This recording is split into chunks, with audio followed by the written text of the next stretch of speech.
On Wednesday, January 12, 2022, Ireland was shocked by news that would forever change the country. On this day, 23-year-old primary school teacher Ashling Murphy went for a run along the Grand Canal near the town of Tullamore in County Offaly after her workday at school.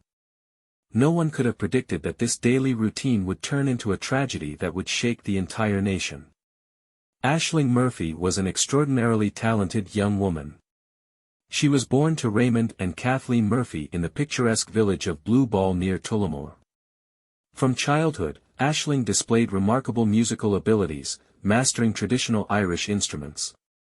She was a renowned performer of traditional Irish music, played the concertina and flute, participated in numerous festivals and competitions, often performing with her sister Amy. Music was an integral part of her life, and her talent was recognized far beyond the borders of her native county.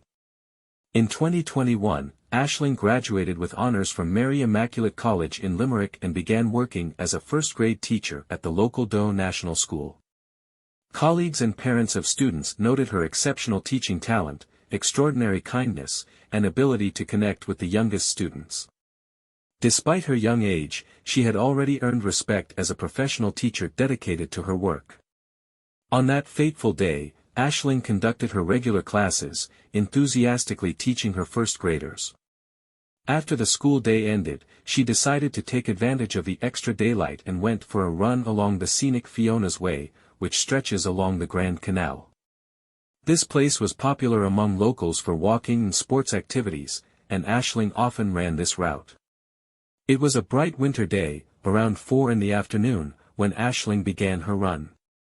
Fiona's Way was quite busy at this time of day. She chose to run before dusk, following all the precautionary measures that women typically observe when exercising outdoors alone. Just before 4 o'clock, when Ashling was running along a section of Fiona's Way known as Boland's Loch, she was attacked by a stranger. The attack occurred at a spot where the path ran alongside a hedge that partially obscured visibility from the main road and other passers-by. According to later witness testimonies, 2 women passing by saw the silhouette of a man hiding in the bushes and something that looked like a person struggling nearby. Despite the attack occurring during daylight hours when other people were nearby, Ashling suffered a brutal assault. She received numerous stab wounds, which proved fatal. The medical examination later established that the cause of death was shock and massive blood loss resulting from multiple stab wounds. The wounds were inflicted with such force that some of them even penetrated bones. Passers-by Jenna Stack and Aoife Fox were the first to notice suspicious activity and call for help. Upon arriving at the scene, rescuers found Ashling with numerous injuries. Despite urgent resuscitation measures, they were unable to save her life. The young teacher died at the scene of the tragedy, just months short of her 24th birthday. News of Ashling Murphy's murder instantly spread throughout Ireland. Police immediately launched a large-scale investigation, dedicating significant resources to finding the young teacher's killer. The case was transferred to the Major Investigation Unit of Ireland's National Police, and Garda Síochána. A special headquarters was established at the Tullamore Police Station, where all information gathered by investigators was collected. The first important step in the investigation was a detailed examination of the crime scene. Forensic experts thoroughly inspected the section of Fiona's Way where the murder took place, looking for any evidence that could point to the attacker's identity. Experts collected DNA samples, fingerprints, and other biological evidence.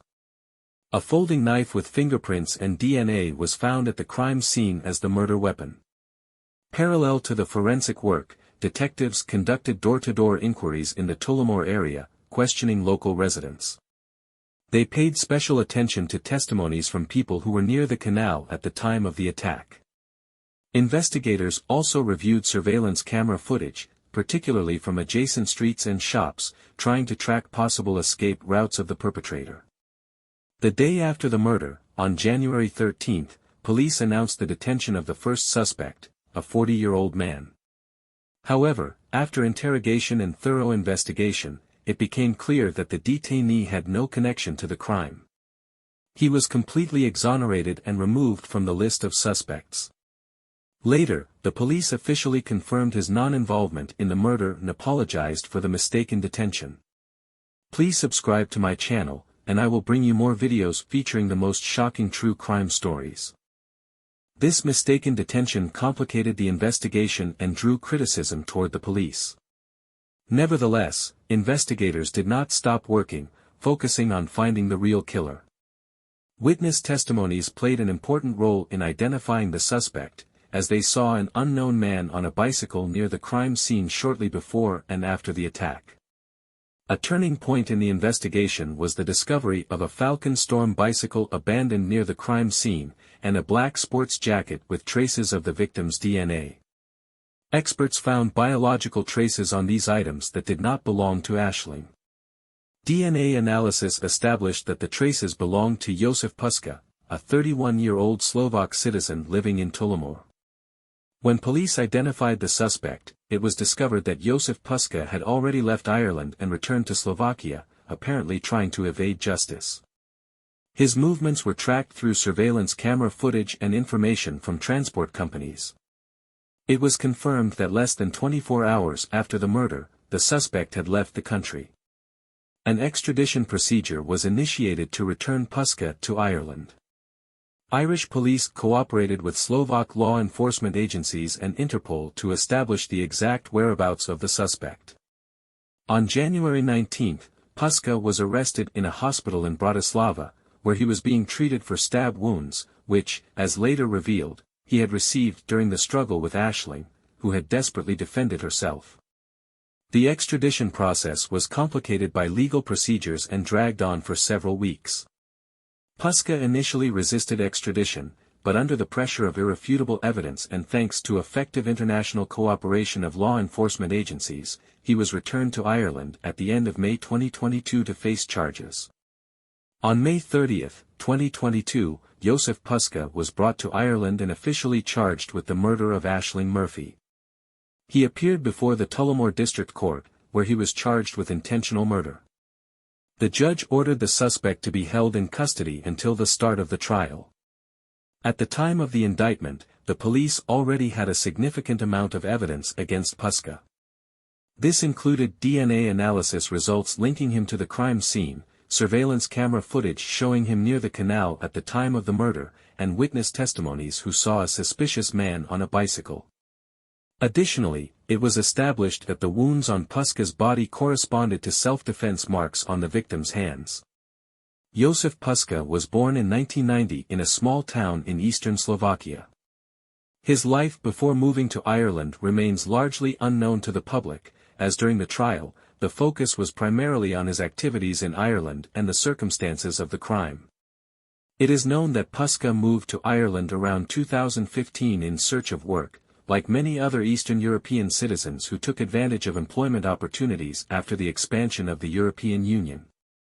In Ireland, Puska settled in County Offaly, initially in Tullamore, and later moved to the small settlement of Linallai on the outskirts of Tullamore. He lived in a rented house with his relative. In Ireland, Puska worked various temporary jobs, mainly in construction and repair. According to people who knew him, he did not have a permanent job and frequently changed employers. According to information that emerged during the trial, Puska had problems with alcohol and showed signs of unstable behavior. Several witnesses reported his unpredictable temperament and tendency toward aggression. However, prior to the murder of Ashling Murphy, he had no serious issues with the law in Ireland, which partly explains why he was able to live in the country unhindered for several years. An important detail in the case was that Puska regularly jogged and cycled along the Grand Canal, so he knew the area well. During the investigation, it was discovered that he may have observed Ashling Murphy before the day of the attack, as she often ran this route after work. This indicated the possibility that the crime might not have been entirely spontaneous but may have had elements of prior observation. During the investigation, law enforcement officers gathered a significant amount of evidence against Puska. His DNA was found at the crime scene. Surveillance cameras recorded Puska on a bicycle near the crime scene immediately before and after the murder. Additionally, Witnesses saw a man whose appearance matched Puska's description in the canal area that day. Particularly important were the physical evidence, a Falcon Storm bicycle and a black sports jacket left near the crime scene. Traces of Ashling Murphy's DNA were found on the jacket, directly indicating the owner's involvement in the murder. Puska's fingerprints were also found on the bicycle, definitively linking him to the crime scene. After being detained in Slovakia, scratches and cuts were found on Puska's body, which experts determined he received during the struggle with the victim. Ashling Murphy's medical examination showed that she had desperately defended herself. Fragments of the attacker's skin were found under her nails, and she had characteristic defensive wounds on her hands. DNA analysis of these biological samples confirmed that they belonged to Puska. The motive for the crime remained one of the most unclear aspects of this horrific case. During the trial, no clear motive for the murder was established. The investigation found no previous connections between Puska and Ashling Murphy, which ruled out the theory of personal revenge or conflict. The prosecution adhered to the theory that it was a random attack motivated by desires. The method of assault and the nature of the wounds inflicted indicated extreme cruelty and uncontrolled aggression. Puska's behavior after the crime also indicated his guilt. Less than 24 hours after the murder, he left Ireland, essentially fleeing from justice. In Slovakia, he initially did not seek medical help despite his injuries and did so only when his health condition significantly deteriorated. During the preliminary investigation and at the beginning of the trial, Puska denied his involvement in the murder, despite the vast amount of evidence against him. He claimed that he did not know Ashling Murphy and had nothing to do with her death. His defense tried to undermine the reliability of the DNA evidence and point to possible procedural violations during the investigation. However, the combination of direct and circumstantial evidence created a convincing picture of his guilt. The murder of Ashling Murphy on January 12, 2022, shook not only Tullamore but all of Ireland. The tragic fate of the 23-year-old teacher touched the hearts of millions of Irish people who saw reflections of their loved ones in her. In the first days after the tragedy, vigils began to spontaneously organize across the country. Initially in Tullamore and Blue Ball, and later in Dublin, Cork, Limerick, and other cities. People gathered with flowers and candles, creating a sea of light in memory of the young woman. Similar events were held even in cities with large Irish diaspora communities, London, New York, Boston. Particularly moving was the initiative of the music community. Knowing about Ashling's passion for traditional Irish music, musicians held concerts in her memory, with proceeds going to her family and organizations that combat violence against women. Ashling's funeral on January 18 became a national event. Despite pandemic restrictions, thousands of people came to pay their respects to the young teacher.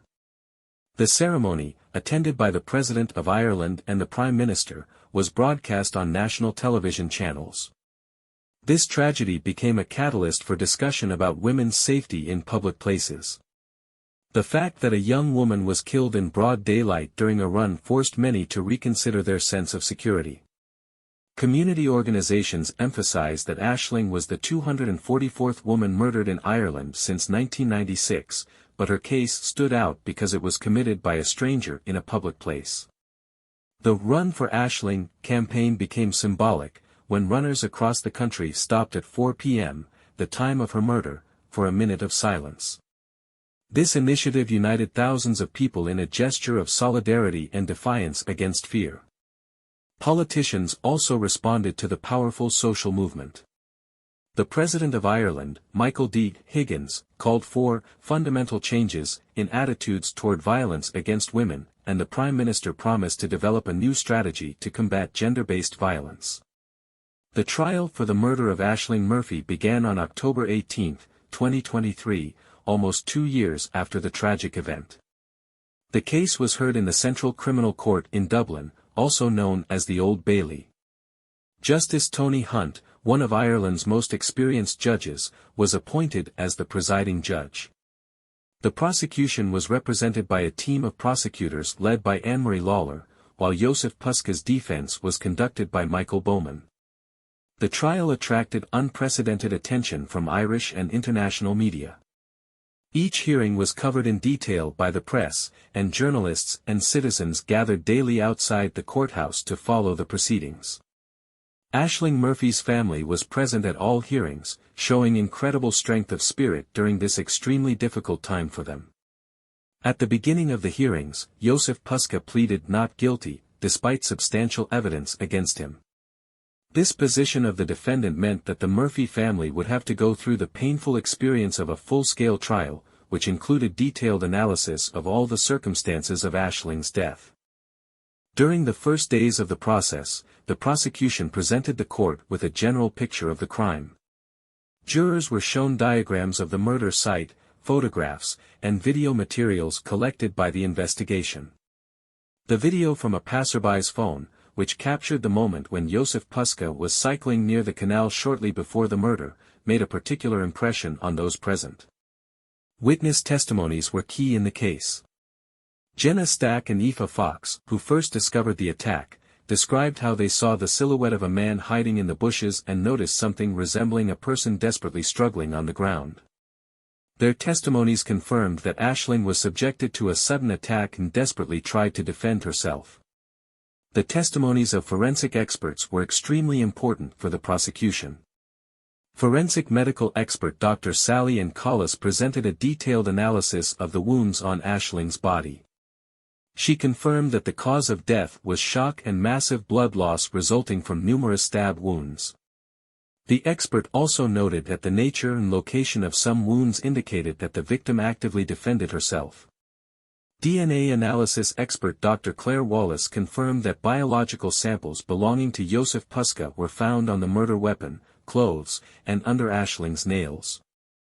This became one of the most convincing pieces of evidence directly linking the defendant to the crime. The testimony of a telephone data analysis expert was of particular importance.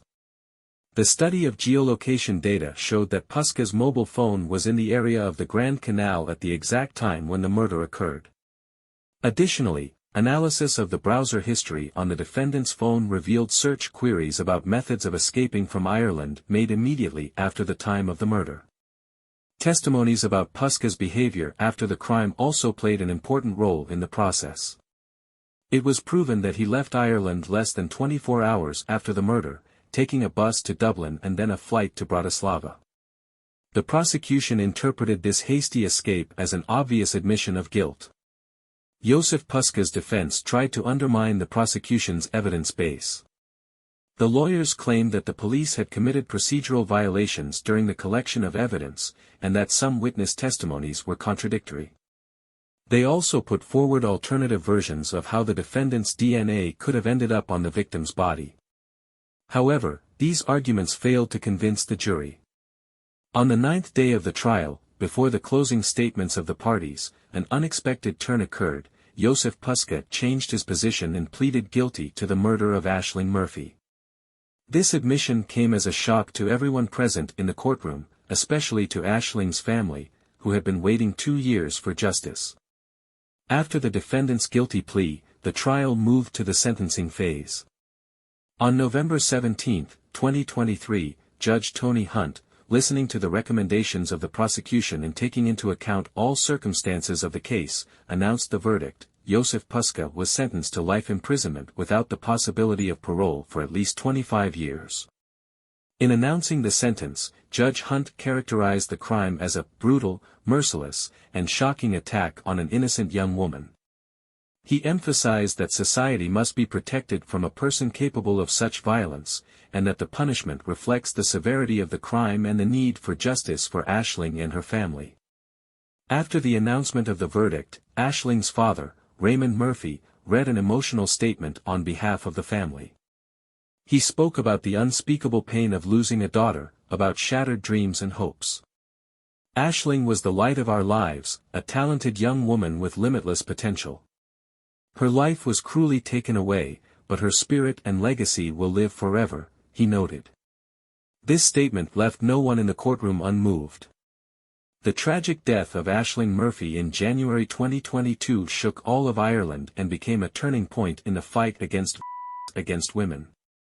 The 23-year-old primary school teacher and talented musician was killed in broad daylight while running along the Grand Canal in Tullamore. Her story instantly became a powerful symbol of change. In April 2022, Parliament passed stricter laws against violence against women. Popularly, these changes are unofficially called Ashling's Law. New security systems appeared across the country, better lighting in parks, surveillance cameras, and safe routes. The path in Tullamore where the murder took place underwent a complete reconstruction. The teaching college that Ashling graduated from established an annual scholarship in her name for future music teachers. And the National Music Association created a special fund to support young musicians. In January 2023, a touching memorial was opened in Tullamore, a bronze sculpture of a young woman with a musical instrument. And the annual Run for Ashling, held on January 12, the day of her death, gathered thousands of participants across the country. Ashling's parents, Raymond and Kathleen Murphy, despite unspeakable pain, became active advocates for change in society. As Ashling's father said, her light will never go out. Ashling's story went far beyond Ireland, becoming part of the global discussion about women's safety. It reminds us that behind every statistic of violence stand real human lives, dreams, and hopes. Ireland changed after the tragedy of Ashling Murphy. Her short life became a catalyst for important changes that save other lives and make the country safer for all women. If you enjoy deep dives into true crime, make sure to subscribe so you don't miss the next story.